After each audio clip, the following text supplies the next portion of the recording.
So welcome everyone to the August TELedvisors webinar for 2018. Our theme today is openness, roughly, and I'm really excited to have the three presenters that we've got today. Jason's up next, so if Jason could share his slides.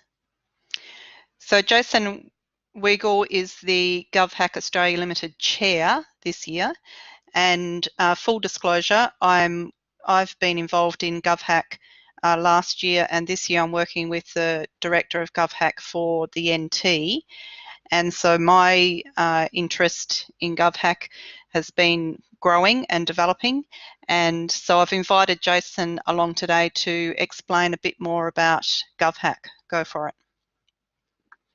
Okay, thank you very much, Wendy. So where GovHack is, we are a hackathon that occurs all around Australia for 46 hours using open government data. We have generally over 3,000 people that are involved with this. We've been running since 2009, where we started as a little competition just in Canada, where we had maybe about 100 people coming along to use open government data to develop proof of concepts that looked at problems that faced government, citizens, and the community as a whole. This year, we're going to be having our competition take place on the 7th to the 9th of September. So that's next weekend. At the moment, we have about 1,000 people registered and ready to go.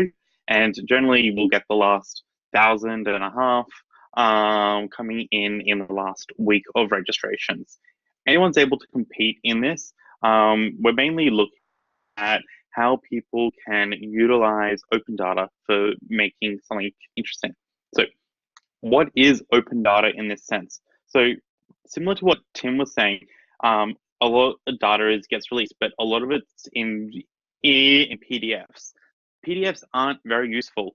So governments are now starting to release their open data in CSV formats, APIs, where people are able to pull this information down and include it in their applications for free. So the open data is free.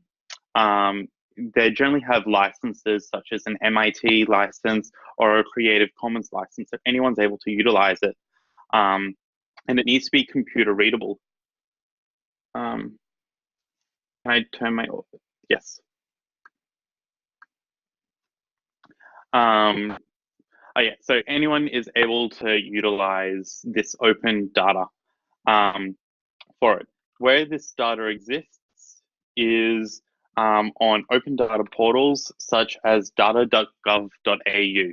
So this is our federal government's data portal, where there is a large number of data sets that are available, released from all the different agencies around Australia. We also have local councils providing data into this. There is also then our state governments and territory governments have their own portals, such as dataqld.gov.au and corresponding ones for other organizations.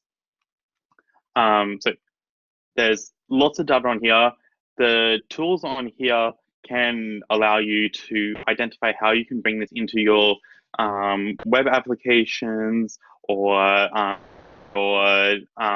desktop applications or whatever you have using HTTP requests. So why should academics be interested in this?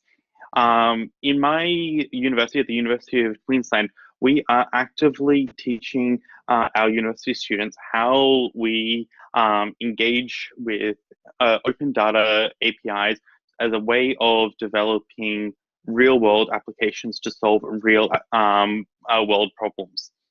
So we teach a 13-week course where people use this data in small groups to solve problems. Inspired a lot by the GovHack model itself.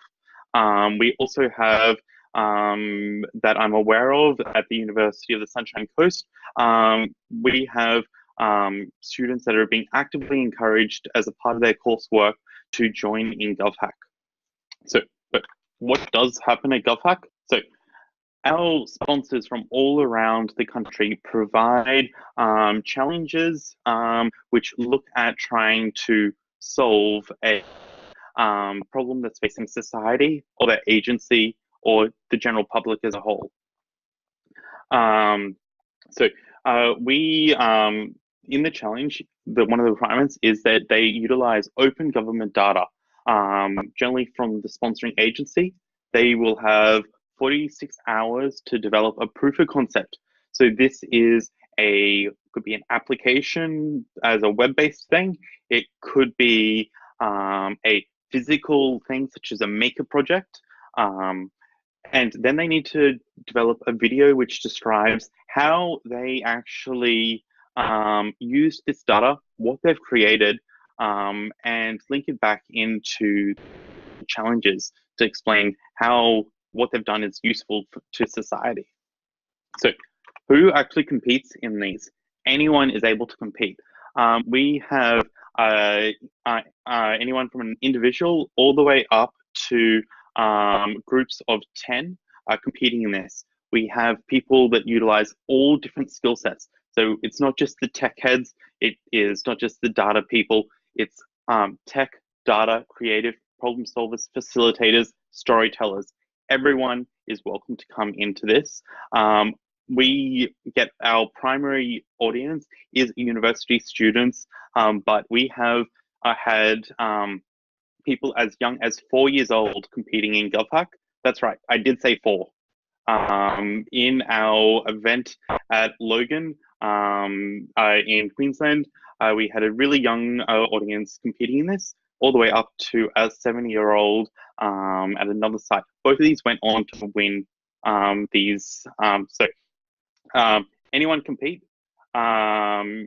especially I would actually recommend you compete as well. Work on these skills. So if people wanted to get involved, they can head to govhack.org to find out more information, and then hackerspace.govhack.org to register.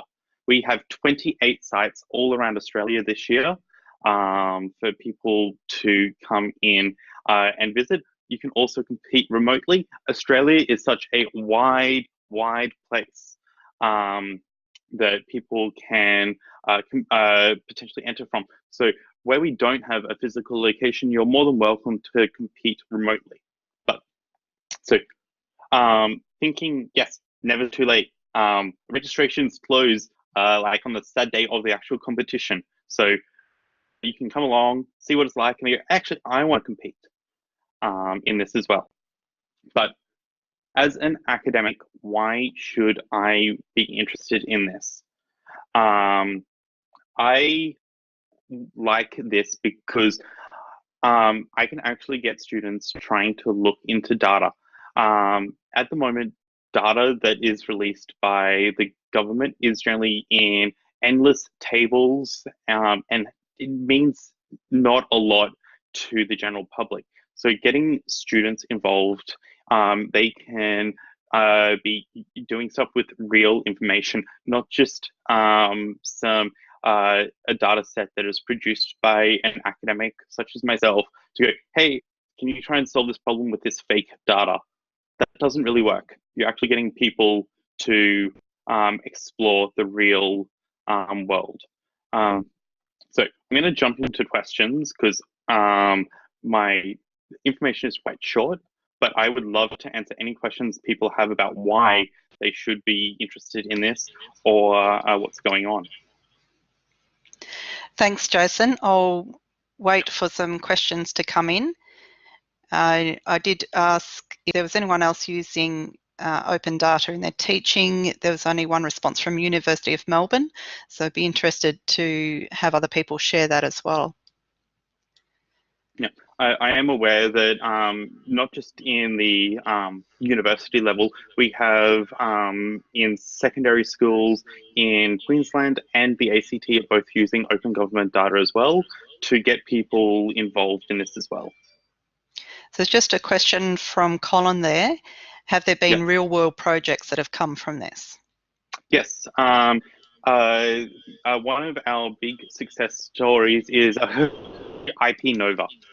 IP Nova is an application that was developed by a group of people in 2015, and that was acquired by IP Australia and released the following year. So the people employed the winners of this to come in to design it and actually build it up from just being a proof of concept to being an actual real world application. We also have applications that get developed that may not be taken on themselves as a concept, but the governments look to employ the developers of it to merge together multiple different ideas that have been developed. When people are developing these and entering it into the competition, the information needs, the project needs to be released under an open source license. The competitors retain the IP to this, but it allows anyone to come along and rehash, remix, and reuse the work as well. Yeah, I think that's really important, Jason, to point out that the outcomes of GovHack are open as well. Yes.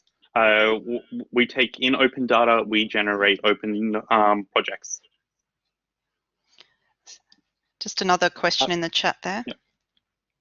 Yeah. Would there be any value for students studying in networking or cybersecurity?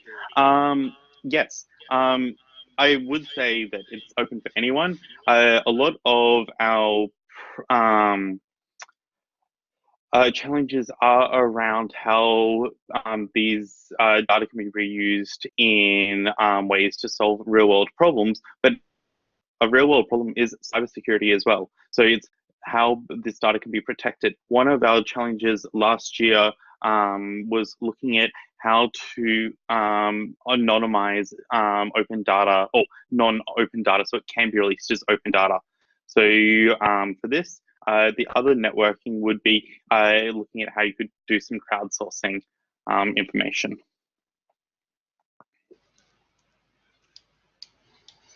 Okay, if there's no other questions, I'd ask the audience to give a round of applause for Jason and for all the presenters today. For people that are members of the TELedvisors Moodle room, of course, you're all free to join that, but you can continue this conversation over there as well to create new threads to continue this conversation. So thank you very much to all presenters. It's been an absolutely fantastic session, and even with the plan B at the start. But I hope that it's given you a bit of an insight into openness in different formats.